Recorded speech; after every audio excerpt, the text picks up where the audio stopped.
Christian Andersen, la grandeza de ser el mismo por encima de la mirada social.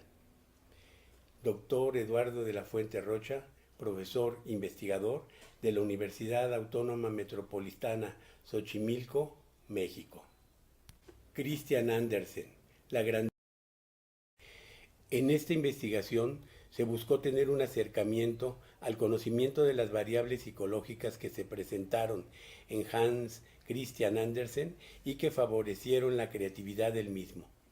Para ello se partió de la pregunta: ¿cómo pudo Hans Christian Andersen lograr la superación psicológica que alcanzó, abriéndose un espacio no solo en la literatura, sino también en el mundo de la aristocracia y de la cultura? Hans Christian Andersen nació en Odense, Dinamarca, el 2 de abril de 1805. Diversos son las variables que pueden haber contribuido a sustentar la grandeza de este literato. Sin embargo, en este trabajo se hace especial hincapié en la importancia de la presencia y en la ausencia del padre. A nivel universal, se considera que la función de un padre tiene como sentido básico el de impulsar al hijo para que salga a la vida y la enfrente, infundiéndole confianza y seguridad. En la familia de Andersen encontramos que la figura del padre está herida directamente. En el caso de Hans Christian, pues su padre murió cuando él tenía apenas 11 años de edad. El propio padre de Andersen, Hans también, había crecido sin una figura parental fuerte, pues el abuelo de Andersen había enloquecido. Este último murió 11 años después de que Hans, el padre de Andersen, muriera. Por otra parte, la madre de Hans Christian, Anne-Marie, tampoco tenía la certeza de quién había sido su padre y había dado a luz antes de que Hans naciera a una niña llamada Karen Marie, que tampoco contó con la presencia de su padre, el alfarero Daniel, sino que se crió con la abuela materna y la pareja que ella tenía en ese tiempo.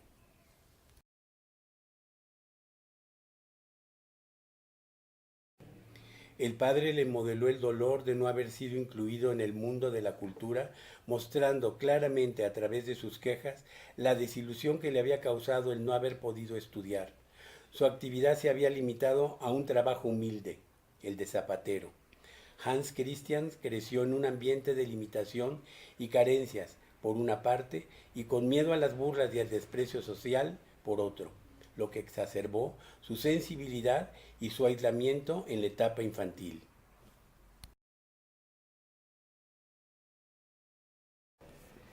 Dados estos acontecimientos, cabe reflexionar si fue la carencia la que generó en él la necesidad de contar con una figura de padre fuerte, o fue el cariño incondicional que su padre depositó en él lo que lo hizo sentirse valioso y diferente.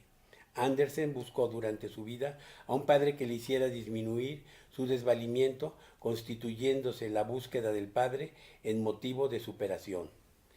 Hans Christian Andersen, en la infancia, contó con un padre amigo y compañero de sus juegos que le construyó un pequeño teatro y le narró innumerables cuentos. Un padre que, por extraño que parezca, siendo zapatero, le imprimió el amor por la lectura, por el teatro y por el arte. Este padre, con el que convivía permanentemente, murió al iniciarse la adolescencia de Christian.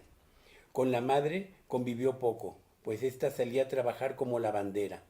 Algunos vecinos en Odense lo apadrinaron momentáneamente y para situaciones muy específicas. Otros apoyos fueron apareciendo posteriormente después de múltiples dificultades en Copenhague.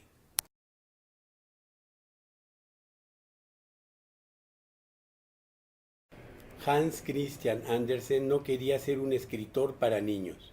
Su paternidad nunca se ejerció, pues no tuvo hijos. En ello podemos observar una negación ante la posibilidad de convertirse en padre, y una paradoja, pues terminó convirtiéndose a través de sus cuentos en la figura de un padre amoroso que narra historias a sus lectores.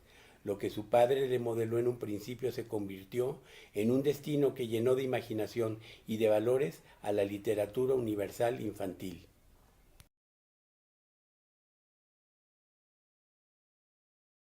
Para entender la grandeza psicológica de Hans Christian Andersen, es necesario partir del reconocimiento de sus carencias, tales como las económicas, que habían dañado a su familia y a él desde generaciones atrás, haciendo que viviera una vida de fuertes limitaciones debidas a la pobreza.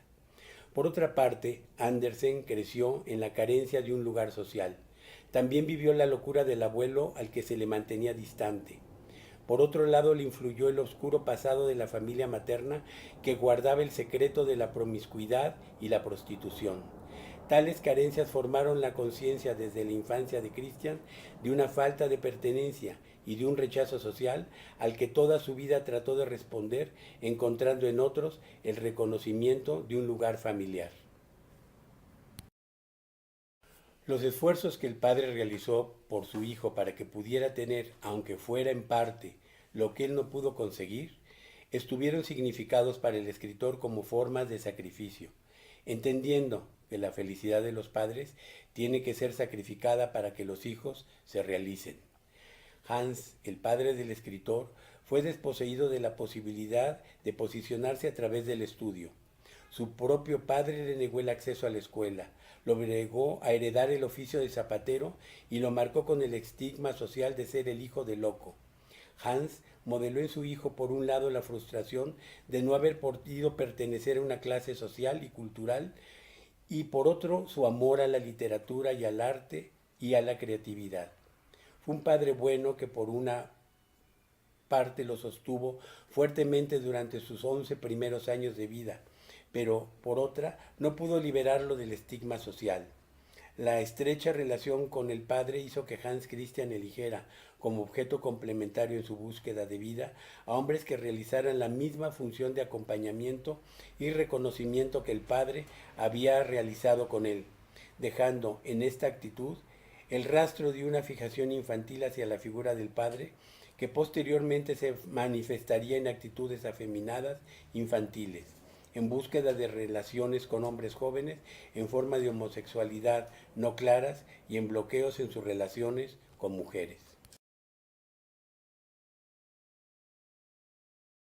Las carencias le mostraron un mundo amenazante que por una parte le infundía miedo, un mundo que lo despreciaba por su herencia social y que no le permitía desenvolverse libremente.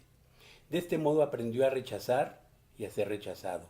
Rechazó inicialmente la escuela, rechazó el oficio de zapatero, la beca que le ofreció el príncipe Christian.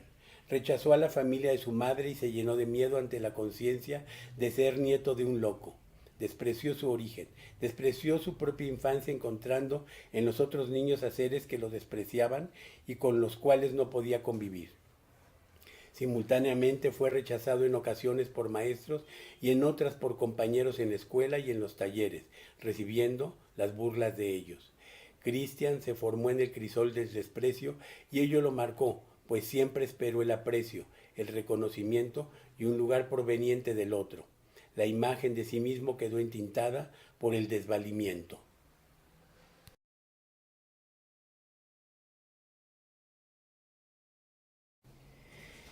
Teniendo el escritor 8 años de edad, tras el declive del ingreso familiar, Hans, su padre de Christian, decidió enlistarse como soldado en la compañía danesa que prestó apoyo en las guerras napoleónicas. En estos años de crisis de 1813, la familia de Andersen recibió ayuda financiera de la comisión que apoyaba a la gente pobre, al igual que algunas otras familias. En 1814 dejó el ejército, afectado física y anímicamente sin haber estado al frente. Posteriormente cayó enfermo.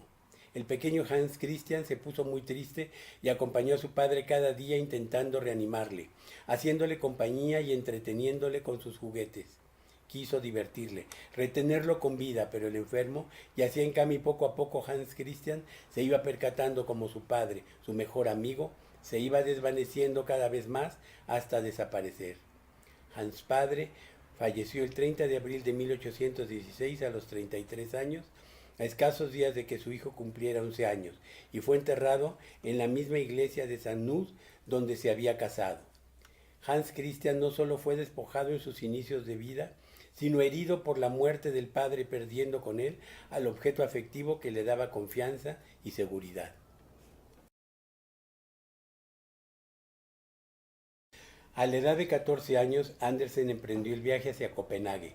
Su madre no se opuso, pues cuentan que había consultado a una divina que le había hecho una predicción excelente.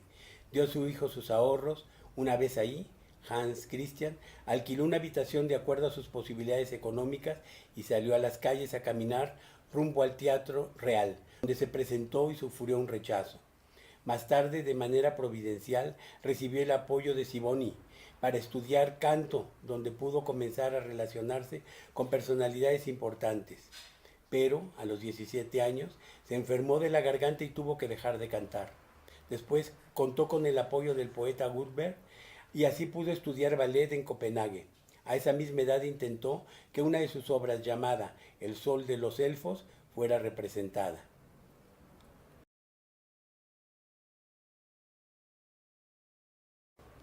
En el Teatro Real conoció al secretario de Estado Jonas Collin, quien lo acogió como a un hijo.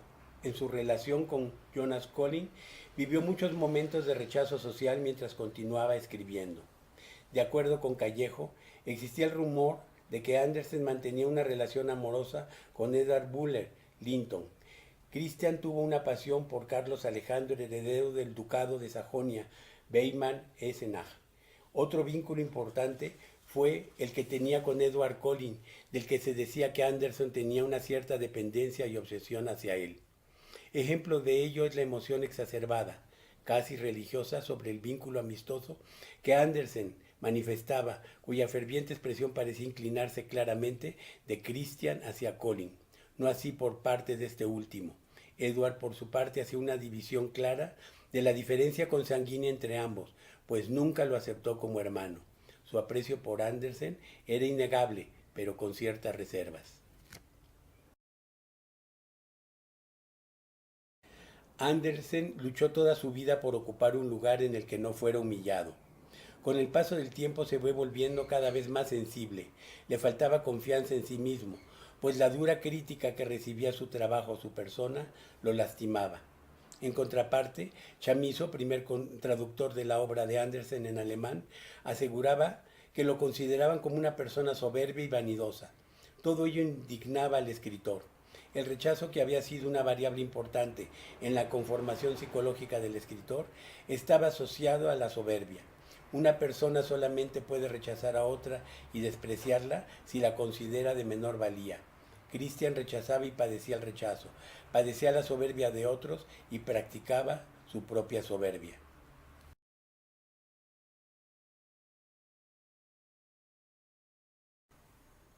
Este artista pudo avanzar y desarrollarse en la medida en que fue aceptado con sencillez a la vida y lo que ésta le ofrecía. Paradójicamente, la sencillez lo llevó a encumbrarse y a ser reconocido por la aristocracia y la nobleza.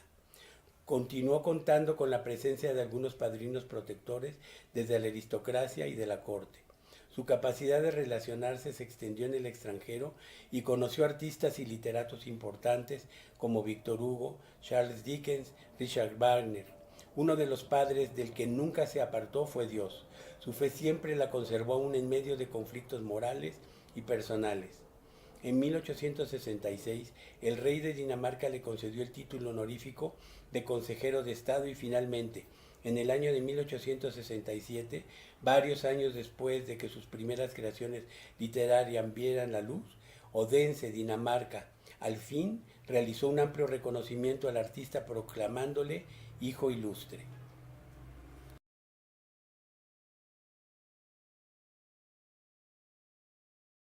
El enojo que le causó el rechazo quedó interiorizado y emergió como fobias: miedo a ser enterrado vivo o miedo a morir quemado.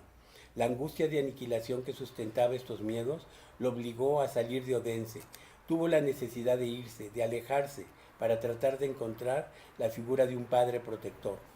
Por lo anterior, podemos entender en este artista la exigencia y la existencia de una dualidad en la que por una parte aceptó como válido el desprecio, quedando sin un reconocimiento de su propio valor, lo que lo hizo siempre vivir esperando que la mirada del otro lo rescatara. Paradójicamente, el sentirse despreciado lo llenó de dolor y exacerbó su sensibilidad.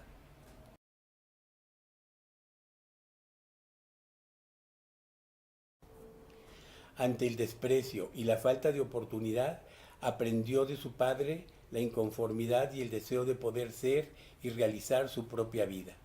Este padre, que fue motivo de superación permanente, pues le enseñó a enfrentar y explorar la vida, inculcándole el deseo de atreverse a lo que él mismo no pudo enfrentar. La figura del padre, tanto en lo positivo como en lo negativo, tanto en las posibilidades como en las carencias, fue entonces el sustento permanente de su crecimiento psicológico y de su libertad para expresar con plenitud el derecho a ser uno mismo. La humildad del padre fue finalmente aceptada por Andersen como una variable que le permitió mejorar la aceptación de sí mismo y con ello el reconocimiento y el apoyo social. Muchas gracias.